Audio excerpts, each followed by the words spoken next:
2025ஆம் ஆண்டுக்கான 5ஆம் தர புலமை பரீட்சை 10ஆம் திகதியாகிய நாளைய தினம் நடைபெறவுள்ளது.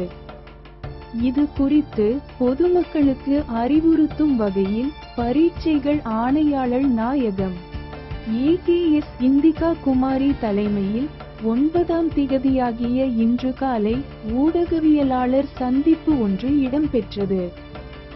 இதன்போது கருத்து வெளியிட்ட பரீட்சைகள் ஆணையாளர் நாயகம், பரீட்சை காலை 9:30க்கு ஆரம்பமாக உள்ளது. எனினும் அனைத்து மாணவர்களும் காலை 8:30க்குள் அந்தந்த பரீட்சை நிலையங்களுக்கு சமூகமளிக்க வேண்டும். மாணவர்கள் காலை 9 மணிக்குள் பரீட்சை மண்டபத்தில் அமர வேண்டும். 2ஆம் பகுதி வினாத்தாள் முதலில் மாணவர்களுக்கு வழங்கப்படும்.